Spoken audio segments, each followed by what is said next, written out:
Então Pessah é a passagem, a Páscoa é a festa que comemora a passagem. E que pode existir entre um homem e uma mulher. A Bíblia diz que quando Deus criou a Eva e deu a Eva a Adão por esposa, Adão conheceu Eva, Adão conheceu a sua esposa. O nível mais íntimo de intimidade que poderia haver entre um casal. Era dito que um homem conhecia uma mulher.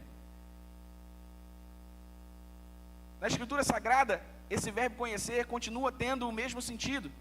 Obviamente não o sentido literal, não o sentido literal que caracteriza a relação sexual entre um homem e uma mulher, mas o sentido que qualifica uma relação no seu grau mais íntimo. Uma relação interpessoal no seu grau mais profundo.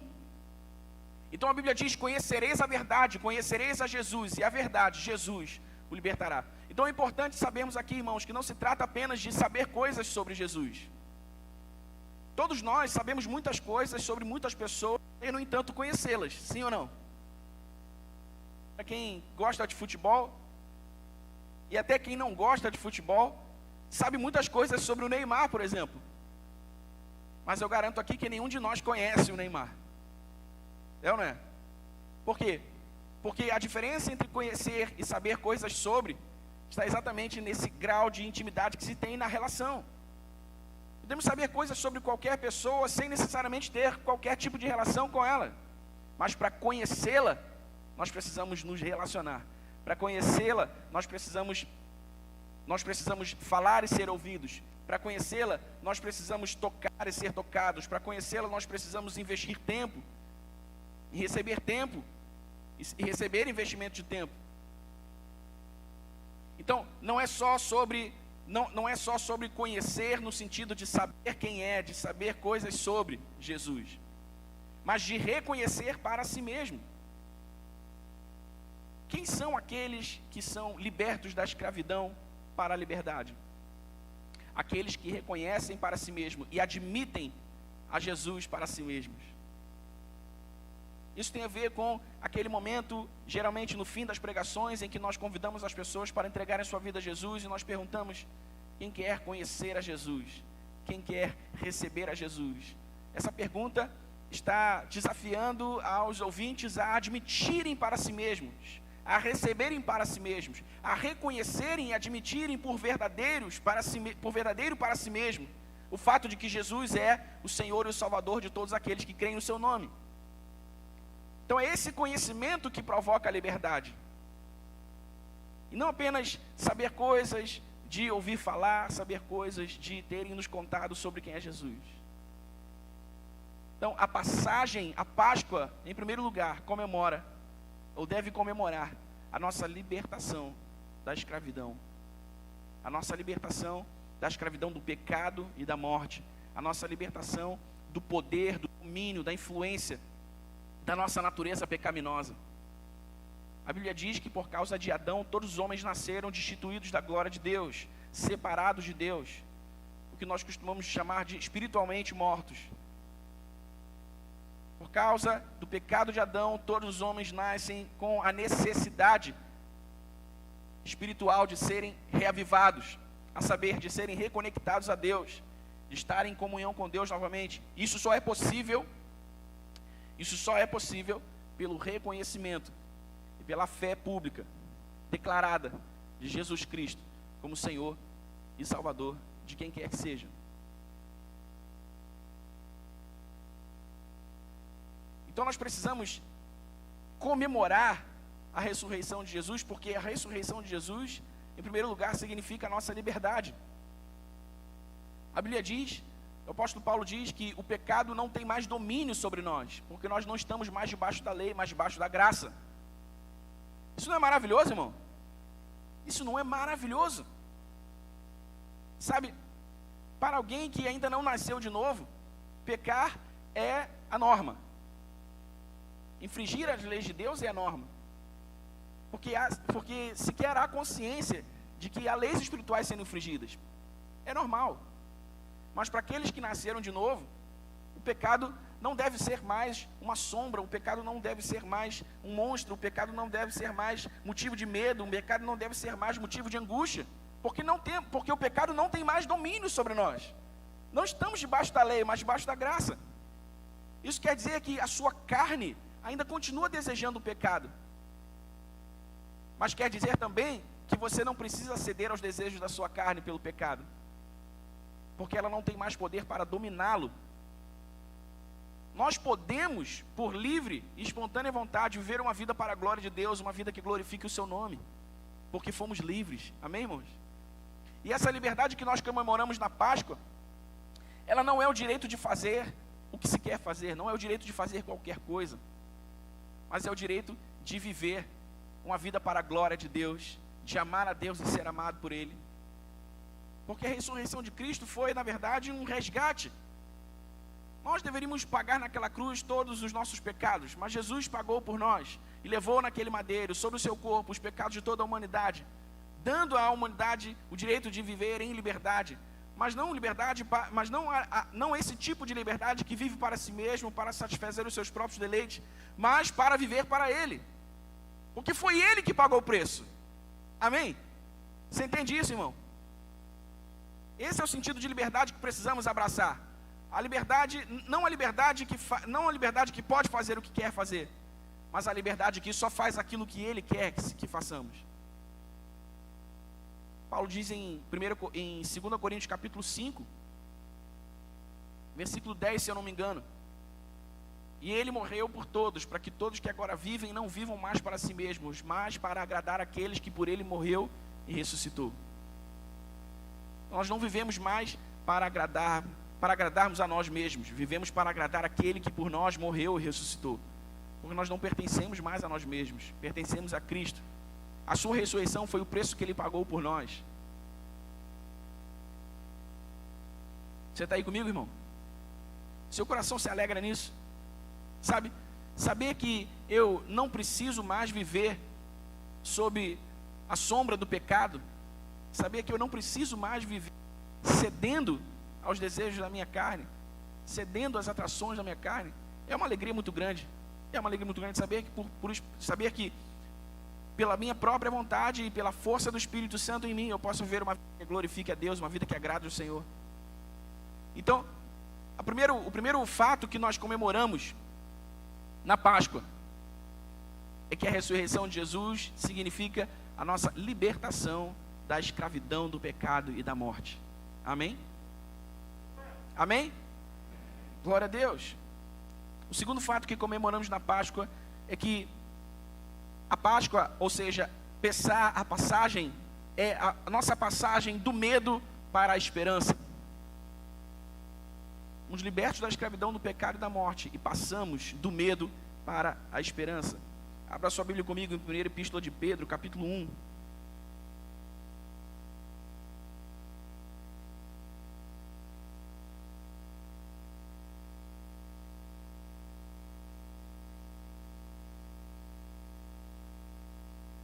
Primeira Epístola de Pedro, capítulo 1, versículo 3. Bendito seja o Deus e Pai de nosso Senhor Jesus Cristo. Conforme a sua grande misericórdia, Ele nos regenerou para uma esperança viva, por meio da ressurreição de Jesus Cristo dentre os mortos. Vamos ler novamente? Bendito seja o Deus e Pai de nosso Senhor Jesus Cristo. Conforme a sua grande misericórdia, Ele nos regenerou para uma esperança viva. Diga, esperança viva. Aleluia. Por meio da ressurreição de Jesus Cristo dentre os mortos. Sabe, o povo de Israel, quando foi liberto do poder de Faraó no Egito, e começou a sua peregrinação em direção à terra prometida, por muitas, incontáveis vezes, isso está registrado no livro do Êxodo, teve medo, por alguns momentos até desejou voltar ao Egito e continuar vivendo como escravo no Egito. Mas pouco a pouco, esse medo foi se revelando desnecessário, porque eles tinham a presença de Deus com eles, porque eles tinham um líder segundo o coração de Deus os conduzindo. E à medida que os milagres iam acontecendo, à medida em que Deus ia se revelando ao povo de Israel, tornava-se cada vez mais claro, embora o povo tenha seguido murmurando, embora o povo tenha seguido voltando as costas para Deus muitas vezes, ia tornando-se cada vez mais claro que Deus era com eles, que Deus estava no meio do seu povo. Nós hoje, por causa da ressurreição de Jesus Cristo, fomos trazidos a uma esperança viva por causa dele. É o que diz a palavra de Deus, nós acabamos de ler. Por isso nós não precisamos mais temer. Não precisamos mais temer. Porque a nossa esperança, ela está em Jesus. A nossa esperança não está num governo melhor. A nossa esperança não está num plano econômico melhor. A nossa esperança não está nas forças de segurança pública. A nossa esperança não está em nos mudarmos para um bairro melhor. A nossa esperança não está em comprarmos um carro melhor. A nossa esperança não está nessas coisas. Embora tudo isso seja muito bom, embora tudo isso seja importante, a nossa esperança não está nessas coisas. A nossa esperança está em Jesus. Jesus é a nossa esperança viva. E não precisamos mais temer o que nos sobrevenha nesse mundo, porque o fato de Jesus ser a nossa esperança viva significa que isso não é o fim. Esse mundo não é o fim. As contingências desse mundo, as pressões desse mundo, as dores, as aflições desse mundo não são o nosso fim. Eu disse pela manhã na oração sacerdotal, Jesus orou pelos discípulos a Deus e disse: Pai, eu não peço que os tires do mundo, mas que os livres do mal, porque eles estão nesse mundo, mas não são desse mundo. Em Cristo Jesus temos uma esperança viva porque nascemos de Deus. Recebemos dele uma nova existência, uma nova natureza, portanto uma nova identidade. E essa nova identidade carimba que nós não somos mais daqui. Nós somos do reino de Deus. Pertencemos a ele, estamos no seu reino. E o aguardamos ansiosamente, aguardamos a sua volta, para consumar definitivamente a nossa redenção. Coloque sua esperança em Jesus, meu irmão. Coloque sua esperança em Jesus, minha irmã. Porque ele é a nossa esperança viva. Amém? Eu disse pela manhã, eu gostaria de repetir: não viva a sua vida nesse mundo como você não fosse embora daqui nunca mais. Não viva a sua vida nesse mundo esperando apenas pelo que se pode ter aqui. Não viva a sua vida nesse mundo apenas ansiando pelo que se pode conquistar aqui. Estamos peregrinando, irmãos, estamos apenas de passagem aqui. Obviamente que devemos planejar e projetar o nosso futuro, e trabalhar duro, e conquistar coisas, e realizações, conquistar objetivos, pela força que o Espírito Santo nos dá, pela graça de Jesus que está sobre nós. Mas isso não é o fim.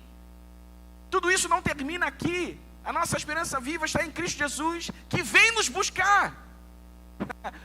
Ele ressuscitou. Quando Jesus foi assunto aos céus, depois de ter ressuscitado e estado com os seus discípulos, e Jesus foi sendo assunto aos céus, e de repente os discípulos ficaram lá como quem tivesse sido abandonado.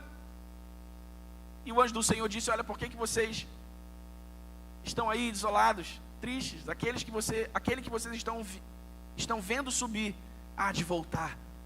Ele há de voltar para buscar o seu povo.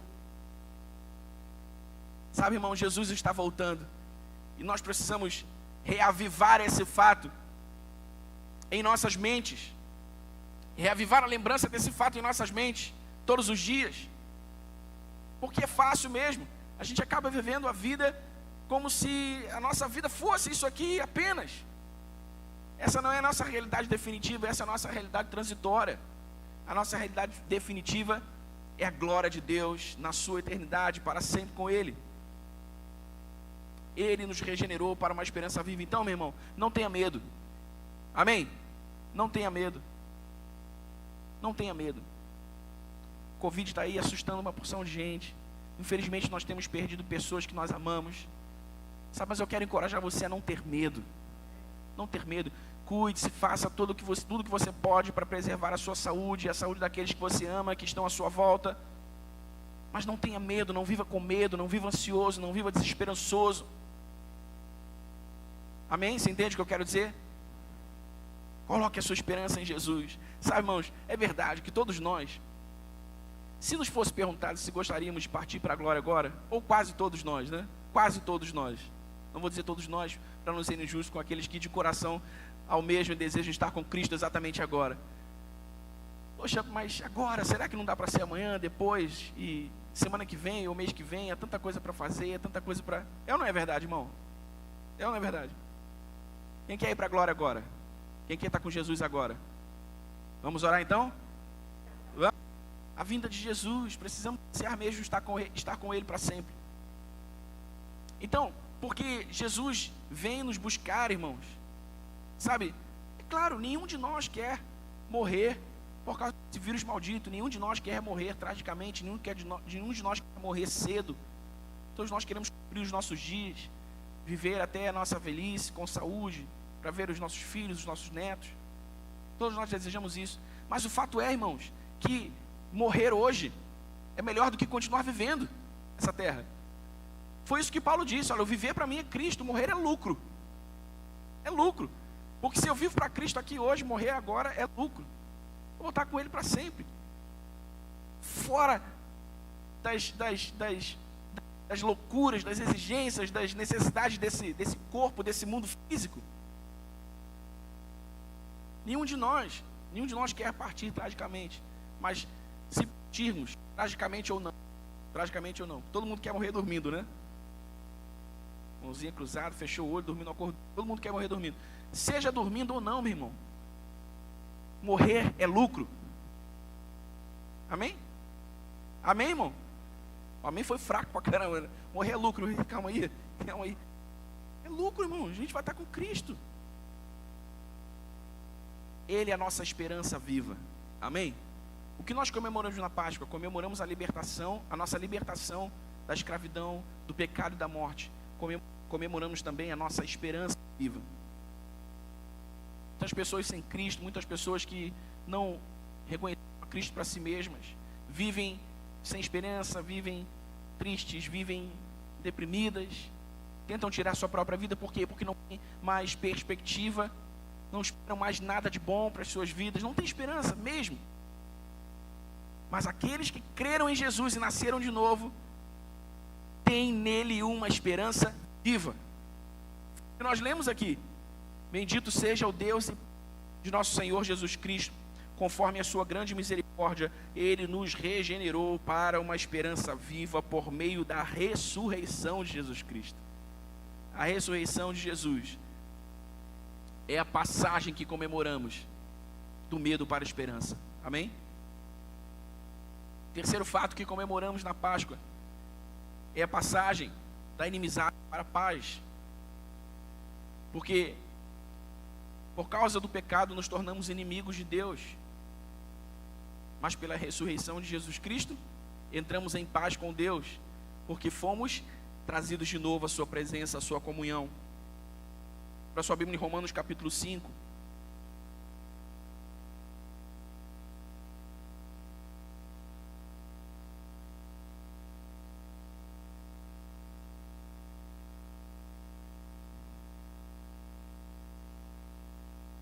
Romanos capítulo 5, versículo 1 diz: tendo sido, pois, justificados pela fé, temos paz com Deus. Diga aleluia. Temos paz com Deus por nosso Senhor Jesus Cristo. Veja o versículo 3. Se quando éramos inimigos de Deus, fomos reconciliados com Ele mediante a morte de seu Filho, quanto mais agora, tendo sido reconciliados, seremos salvos por sua vida. Não apenas isso, mas também nos gloriamos em Deus por meio de nosso Senhor Jesus Cristo, mediante a quem recebemos agora a reconciliação. Estamos em paz com Deus, amém, meu irmão? Deixa eu te falar uma coisa. Você não deve desenvolver uma imagem errada de Deus. Porque se você desenvolve uma imagem errada de Deus, você se relaciona com Deus de maneira errada. E se você se relaciona com Deus de maneira errada, você não usufrui o seu amor e a sua graça que foram dispensadas sobre nós. Sabe, então as pessoas pensam em Deus como aquele velho barbudo, rabugento, que fica lá no céu com o seu cetro na mão, esperando o erro de quem quer que seja para punir, corrigir, castigar. Não, esse é o Deus da Bíblia. O Deus da Bíblia é um Deus de amor. João 3,16 diz que Deus amou tanto o mundo, que deu o seu Filho unigênito, para que todo aquele que nele crê não pereça, mas tenha vida eterna.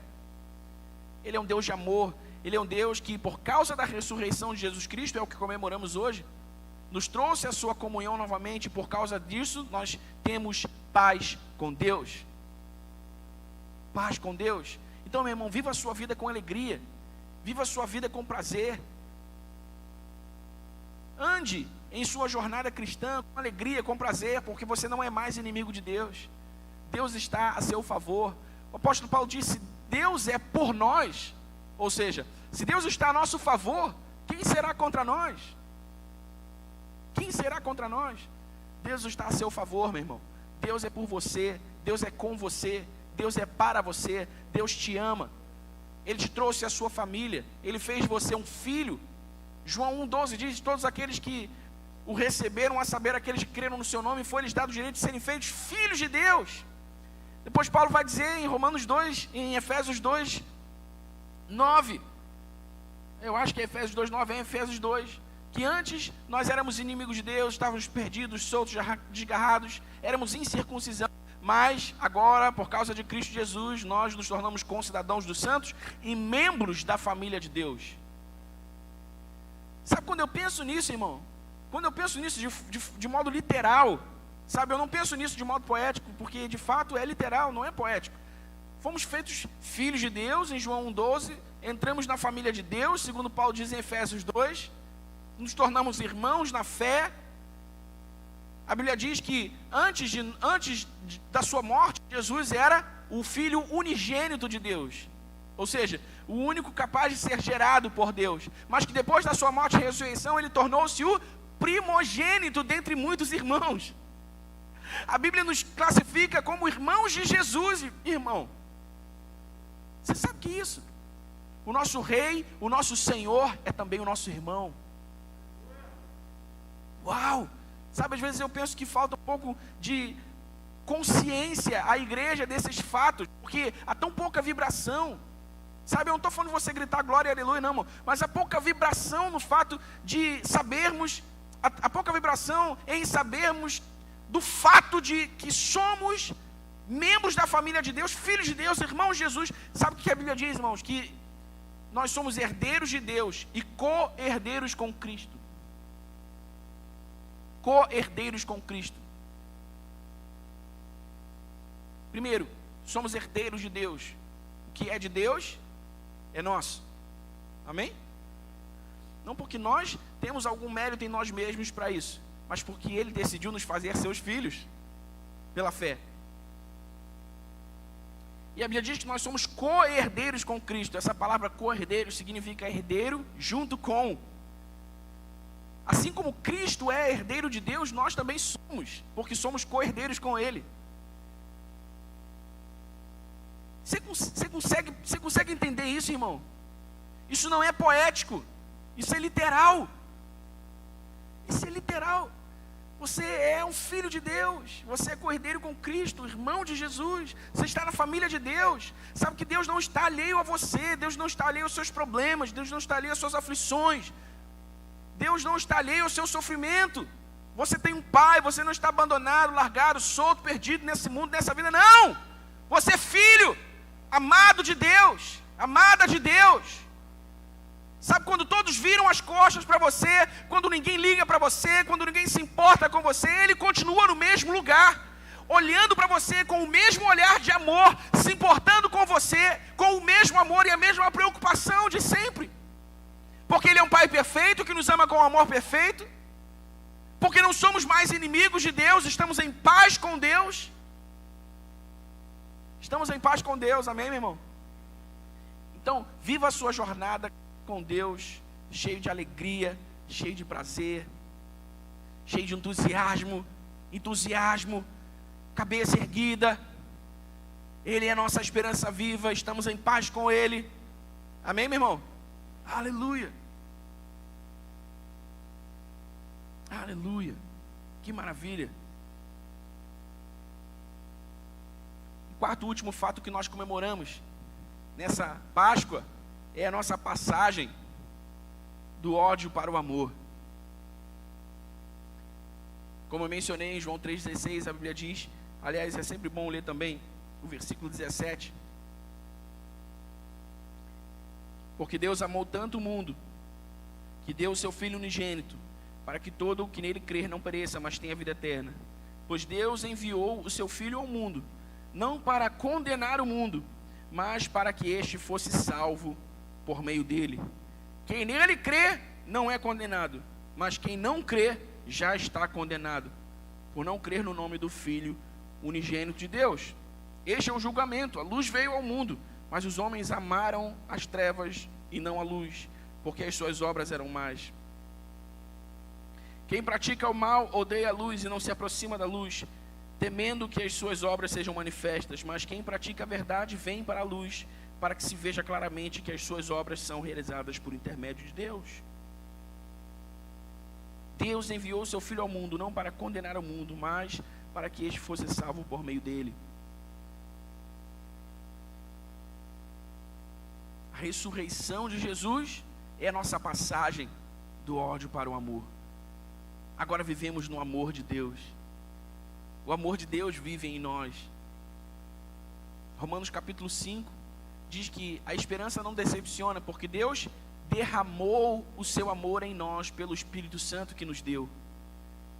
Deus derramou o seu amor em nós pelo Espírito Santo que nos deu, meu irmão. O amor de Deus, com todo o seu potencial, foi posto em nós pelo Espírito Santo que nos habita. De forma que na nossa jornada com Deus, esse potencial vai sendo destravado e manifestado, e vai sendo trazido à luz, e nós vamos vivendo no amor de Deus,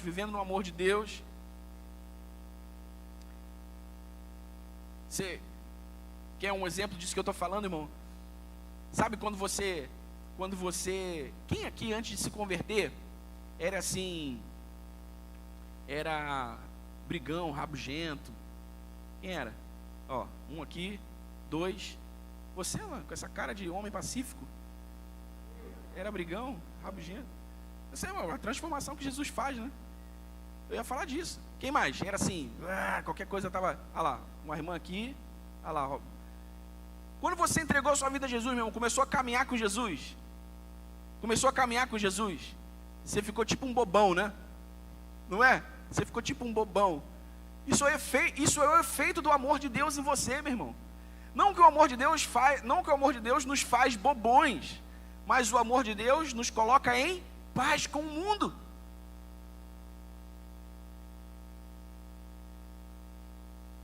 Paz com o mundo. Qualquer dia desse, quando a gente puder tirar a máscara, você vai ver só a cara do Diogo. Um homem pacífico, parece até um anjo do Senhor, assim, bem alto, com quase 2 metros de altura. Mas antes de Cristo era um brigão. O amor de Deus foi derramado em nós, e à medida que a gente vai caminhando na nossa jornada com Deus, esse amor vai sendo destravado. Ele vai transformando a nossa vida, nos colocando nesse estado de paz, nesse estado de alegria. Isso não é bom, irmão? Não é bom? Passamos do ódio para o amor. Somos o povo do amor, amém? Devemos ser o povo do amor, porque o amor de Deus foi derramado em nós pelo Espírito Santo que Ele nos deu. É o que diz a palavra. Então, irmão, obviamente, num recorte de 4 fatos, pelo que devemos comemorar a Páscoa, nós já temos motivo suficiente para festejarmos. Eu poderia mencionar aqui muitos outros motivos, mas veja, comemoramos na Páscoa a nossa passagem da escravidão para a liberdade. Antes de Cristo, você não conseguia não pecar, porque essa era a norma para você. Mas agora em Cristo você foi livre, foi liberto. Você saiu da escravidão para a liberdade. Então agora você pode viver uma vida para a glória de Deus. Você pode não pecar. Você pode não infringir as leis de Deus. Amém? Então comemoramos a nossa libertação, nossa passagem, melhor dizendo, da escravidão para a liberdade. Comemoramos a nossa passagem do medo para a esperança. A ressurreição de Jesus é a nossa esperança viva. Que esperança é essa? A esperança de que um dia deixaremos esse corpo de matéria, deixaremos esse mundo que se vê, que se toca, que se sente, para estar com Ele na sua glória eterna. Na sua glória eterna, na Nova Jerusalém. A gente tem que fazer várias séries aqui de mensagens, falando sobre as excelências de Cristo, do reino, falando sobre a volta de Jesus. Sabe, para que esses fatos estejam mais presentes na nossa memória, na nossa lembrança. E conduzam a nossa vida, sabe, irmãos? Conduzam a nossa vida. Porque você vive pelo quê? Alguém pode perguntar. Uns vão dizer, eu vivo pela minha família, eu vivo pelos meus filhos, eu vivo pelos meus sonhos, pelo sonho A, B, C ou D. Tudo isso é bom, tudo isso é legítimo, irmão. Mas em primeiro lugar, a nossa esperança viva deve nos levar a dizer, eu vivo para a glória de Deus. Eu vivo para o louvor da glória de Deus, para o louvor da glória do meu Salvador, do meu Redentor. E porque eu o amo e quero viver para a glória do seu santo nome, Ele me abençoa e me deixa também viver para os meus filhos, viver para a minha família, conquistar sonhos, realizar objetivos. Mas eu vivo para a glória do seu nome, eu vivo para o louvor do seu nome. Amém? Passamos do medo para a esperança. Nessa Páscoa também comemoramos a passagem da inimizade para a paz. Estamos em paz com Deus. Isso é maravilhoso, isso deve nos levar a viver com alegria, viver em graça, viver contentes. E nessa Páscoa nós comemoramos a nossa passagem do ódio para o amor. O amor de Deus foi derramado em nós pelo Espírito Santo que Ele nos deu. O seu amor está em nós. Nós podemos amar. Nós podemos ser amados. Nós podemos ser amáveis. Amém? Amém, igreja? Deus é tão bom. Deus é tão bom em nos ter dado Jesus, irmãos. O que seria de nós se não fosse o amor de Deus? O que seria de nós se não fosse a graça de Deus estendida sobre nós? Passado esse tempo todo, quem seria o Alan? Quem seria o Diogo? Onde estariam essas pessoas agora? Quem seria eu? Quem seria você? Aqueles que vieram para Cristo e vieram com as suas famílias quebradas, vieram com os seus corações despedaçados e foram transformados, renovados, avivados. Onde estariam agora sem Cristo? O que estariam fazendo agora sem Cristo? Estariam vivendo em que condições agora sem Cristo? Nós devemos nos alegrar mesmo. Amém, irmão? Devemos nos alegrar mesmo, celebrar a Jesus, celebrar a Jesus, celebrar a Jesus, porque Ele ressurgiu e tornou-se a nossa esperança. Amém, meu irmão? Amém? Deus é bom, Deus é maravilhoso.